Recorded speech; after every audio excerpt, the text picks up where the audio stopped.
tuntutan tangan Allah. Lalu kita kembali kepada kitab Amsal. Kitab Amsal yang paling banyak berbicara di dalam kitab Amsal itu adalah Salomo. Lalu kita kembali kepada kitab Injil.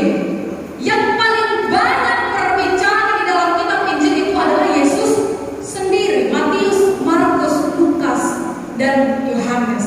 Lalu kita kembali ke kitab Perjanjian Baru, 1 Korintus, Galatia, Efesus, Filemon. Yang paling banyak berbicara di dalam kitab tersebut adalah si Paulus. Lalu kita kembali kepada Kejadian.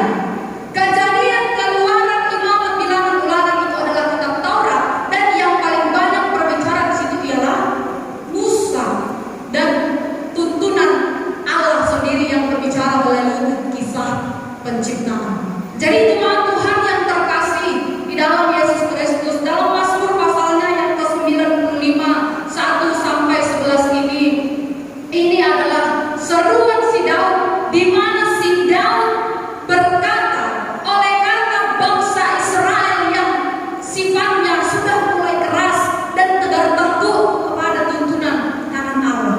Banyak sekali peristiwa yang terjadi oleh bangsa Israel sehingga membuat si Ayub menyerukan untuk menghormati Tuhan dan mentaati Dia. Lalu saya bertanya kepada Bapak Ibu dan kita semua yang hadir pada hari ini, apakah kita sudah menghormati dan mentaati Dia yang sebagai pencipta kita? Apakah dengan kehadiran kita sekarang beribadah memuji nama Tuhan sudah dikatakan menghormati dan mentaati Tuhan? Apakah yang kita lakukan hari ini hanya sebagai formalitas agar kita dilihat untuk sebagai orang-orang yang sudah menghormati Tuhan? Dan itulah yang terjadi oleh bangsa Israel pada saat itu, jemaat Tuhan yang terkasih di dalam Kristus Yesus. Ketika si Musa dipimpin oleh Tuhan untuk membuat bangsa Israel itu tadi keluar dari tanah Mesir, bangsa Israel itu tadi yang tadinya saya katakan tegar tengguh, mereka malah ingin membunuh si Musa. Oleh karena si Musa tidak berhasil memberikan air kepada mereka, bangsa Israel yang sudah kelaparan. Oleh karena 40 tahun keluar dan 40 hari lamanya mereka tidak makan dan minum, oleh karena kehausan mereka selama perjalanan menuju tanah Kanaan.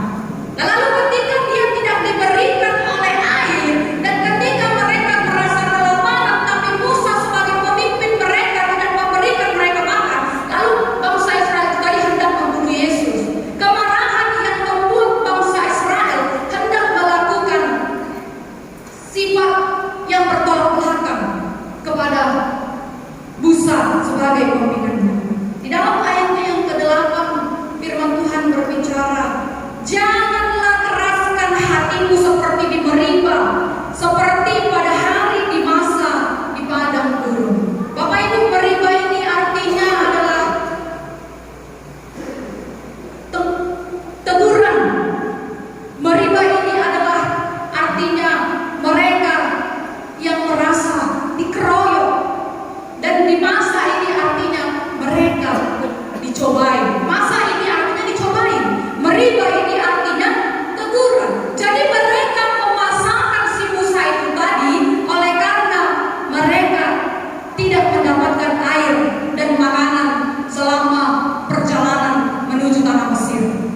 Sehingga di sini si Musa mau berbicara, meminta pengurapan dari Tuhan agar Tuhan boleh memberikan air pada bangsa Israel tadi. Padahal di dalam kitab Keluaran kita melihat Tuhan sudah memberikan hujan manna kepada bangsa Israel, tapi mujizat yang diterima bangsa Israel itu tadi tidak mereka syukuri.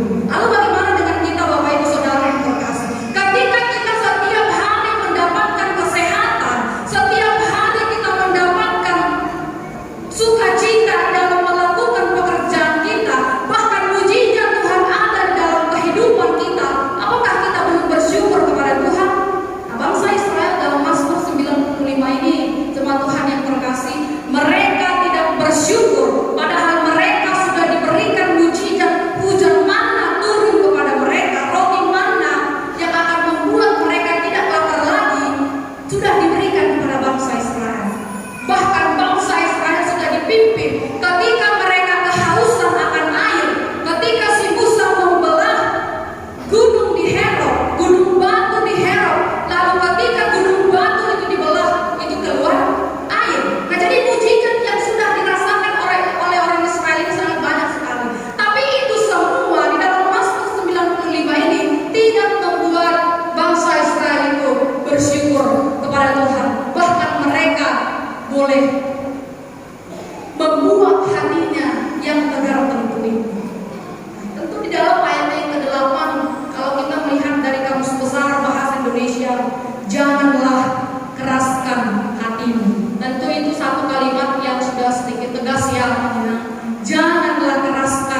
hatimu. Itu bahasa yang sangat keras sekali. Oleh karena bangsa Israel yang tertunduk tadi, oleh karena bangsa Israel yang tidak tahu bersyukur tadi, sampai Daud berkata, janganlah keraskan hatimu bangsa Israel.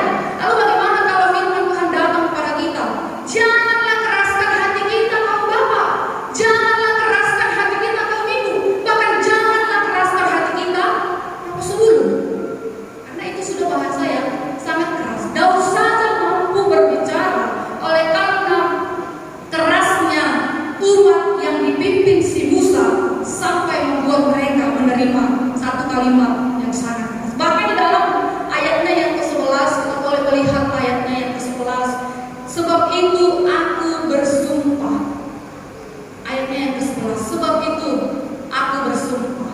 Kalau kata sumpah ini tentu satu kata atau artiannya, kata sumpah ini adalah tingkat emosi seseorang yang paling tinggi. Itu adalah kata sumpah. Kata sumpah ini tingkat emosional seseorang yang paling tinggi untuk menentukan milik siapa orang yang ada di depan kita. Tapi ketika kita menggunakan kata sumpah, berarti tidak ada lagi kepercayaan antara kita dengan yang satu, hingga muncullah kata sumpah tingkat emosional yang paling tinggi.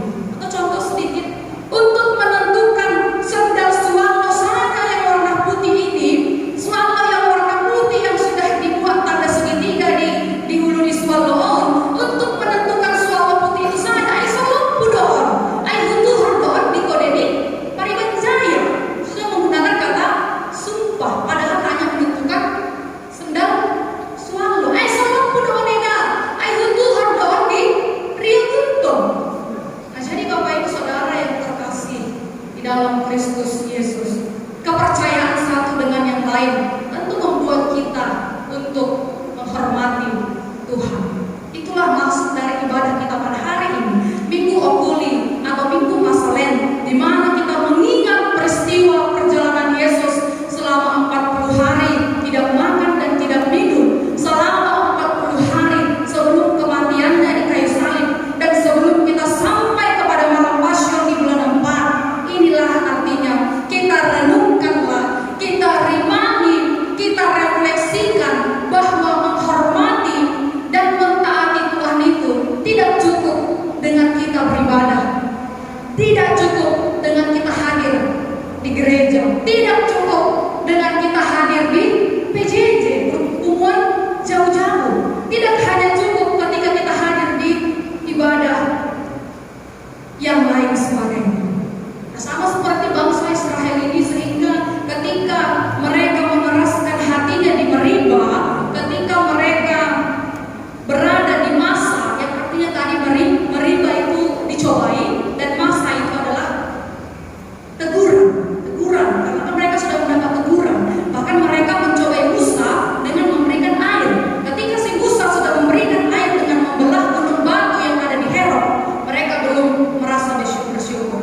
Sama dengan bias confirmation. Bias konfirmasi ini adalah ketika kita hanya mengandalkan perspektif dan pola pikir kita. Itu sama dengan bangsa Israel tadi. Mereka menggunakan bias konfirmasi. Bias konfirmasi ini seperti misalnya makan itu selalu tangan kanan, ya makan. Makan itu tangan kanan. Tapi ketika ada orang yang makan dengan menggunakan tangan kiri, mereka yang tangan kiri itu menganggap tangannya adalah kidal. Nah, tangan kidal ini berpendapat bahwa tangan kirilah yang paling benar dan yang paling cocok untuk memakan nasi.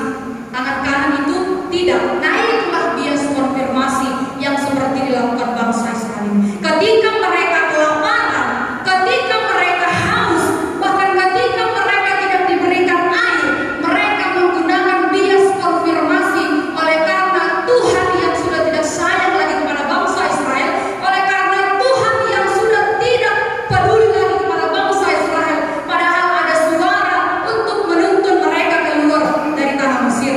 Padahal kalau kita artikan, itu bukanlah bias konfirmasi, melainkan indahnya dan ujian terhadap iman yang menghasilkan ketekunan. Tapi bangsa Israel memutar balikannya dengan pendapat yang mengarah kepada negatif thinking. Nah, itulah bias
jemaat Tuhan yang terkasih di dalam Kristus Yesus.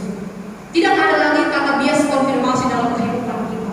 Bahkan ketika hujan datang, bukan karena dosa mereka yang ada di Shalom Kubah, tapi karena indahnya rencana Tuhan. Atau hujan datang secara berturut-turut 5 hari, Senin, Selasa, Rabu, Kamis, semuanya hujan turun. Bias konfirmasi itu seperti ini. Hujan turun itu oleh karena mereka yang berada di Shalom Kubah. Ketika mereka berbuat dosa, maka dosa mereka sampai kepada kita yang ada dihukum.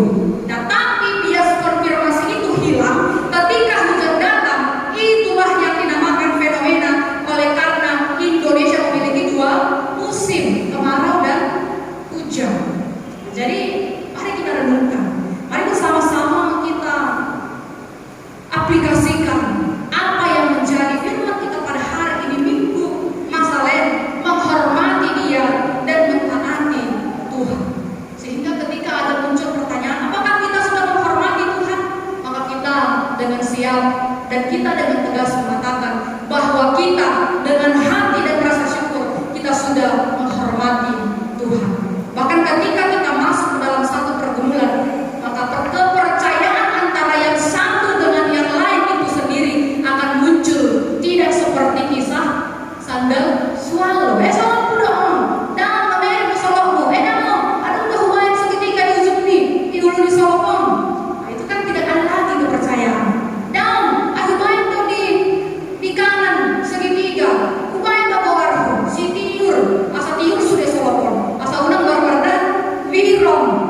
Jadi seperti itulah kira-kira menghilangkan satu perspektif bias konfirmasi yang sudah dilakukan dan yang sudah dialami oleh bangsa Israel ketika mereka keluar dari tanah Kanaan menuju tanah Mesir.